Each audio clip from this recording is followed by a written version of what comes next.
Don Otto, Laura Chinchilla le pregunta en el tema de seguridad. Las políticas de mano dura contra el crimen aplicadas desde finales del 2003 en Guatemala, Honduras y sobre todo en El Salvador, llevadas a cabo conjuntamente por la policía y el ejército, han fracasado. Además, este tipo de política nunca se ha aplicado en los países más avanzados. ¿Cómo justificar entonces su aplicación en Costa Rica? Primero, son realidades diferentes, las que menciona ella de los países centroamericanos, y además se equivoca estrepitosamente con el tema de los países más avanzados. Precisamente lo que yo propongo para Costa Rica fue lo que hizo el alcalde Rudolph Giuliani en Nueva York para limpiar Nueva York de las mafias, de los grupos de delincuentes que tenían tomado el metro, diferentes áreas del Bronx, y lograron sacar su cometido. Hoy Nueva York es una de las ciudades del mundo más seguras, aplicando las mismas políticas que nosotros queremos aplicar en Costa Rica, que es cero tolerancia con el delito, con el delincuente, cero impunidad, el que la hace la paga. Y de eso se trata.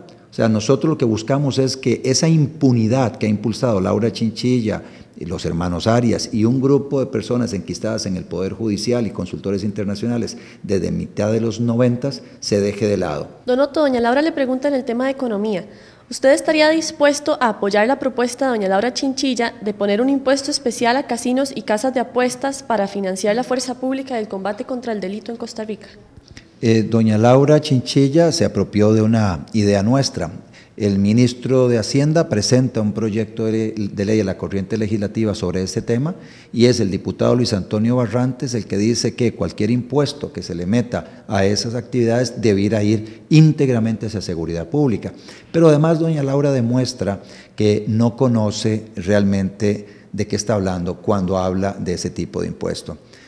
Cuando uno lee el proyecto de ley se da cuenta de que hay una parte de las actividades que se pretenden gravar, que para grabarlas habría que legalizarlas en Costa Rica. Y la pregunta que yo le lanzo a doña Laura de vuelta es, ¿quiere doña Laura legalizar las apuestas deportivas en Costa Rica? De tal manera que los dineros de estas grandes empresas que funcionan en otros países se vengan a Costa Rica y que desde aquí se reciban los dineros y se paguen las apuestas. Eso es lo que debiera decirle ella a los costarricenses, si está de acuerdo con eso. Don Otto, don Luis Fishman le pregunta en el tema de economía. Cuando plantea la dolarización de la economía del país, ¿ha tomado en cuenta el endeudamiento estadounidense, su déficit fiscal y su balanza de pagos negativa? Todo. En estos momentos nosotros estamos sujetos a la inflación de los Estados Unidos más la inflación nuestra. O sea, tenemos una suma de inflaciones.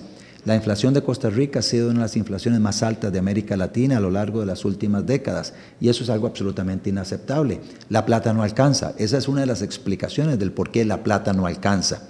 Por eso estamos hablando muy seriamente de iniciar una discusión para dolarizar nuestro país, así como lo hizo Panamá desde el inicio de su vida independiente, así como lo hizo más recientemente El Salvador y Ecuador, y así como lo hicieron los países europeos de que se pasaron a una moneda única. Nosotros consideramos que utilizando una moneda mucho más fuerte, una moneda de aceptación mundial, una moneda no manipulada por el Banco Central de Costa Rica, vamos a tener una mayor estabilidad de precios, la plata va a alcanzar más, el poder adquisitivo de las personas se va a mantener. Don Otón Solís le pregunta en el tema de infraestructura. Además de puertos, aeropuertos, telecomunicaciones y carreteras, ¿cuáles otros activos públicos daría usted en concesión? Bueno, no todas las carreteras pueden o debieran darse en concesión, no todos los puertos pueden y deben darse en concesión, lo mismo que los aeropuertos tampoco. Lo que sí habría que discutir abiertamente sobre la posibilidad de aceptar inversión del sector privado y que administre ese activo, me refiero al transporte urbano masivo vía ferroviaria.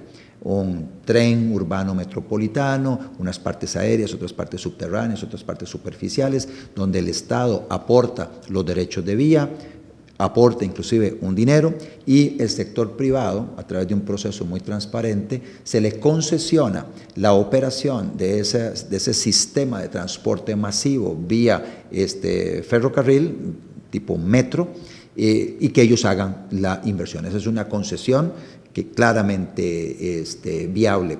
Otras carreteras, como la Florencio del Castillo, la que viene de Cartago hacia San José, entroncando con un viaducto que conecte la Florencio del Castillo con la rotonda de las garantías sociales, o Plaza Víquez. Esa es otra carretera que debiera darse en concesión.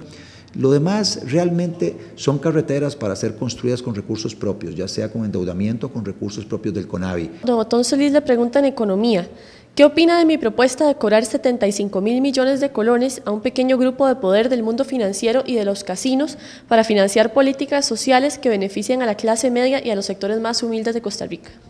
No conozco el detalle de la propuesta de don Otón, he leído algunas cosas así por encima del plan de gobierno en relación con impuestos que quiere subir don Otón, impuesto selectivo de consumo e impuestos sobre la renta.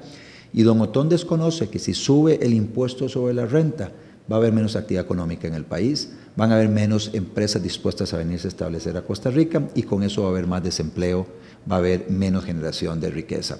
Y bueno, la ruta de aumentar los impuestos no es la ruta de aumentar los ingresos para el fisco, más bien lo que hace es reducirlos, paradójicamente.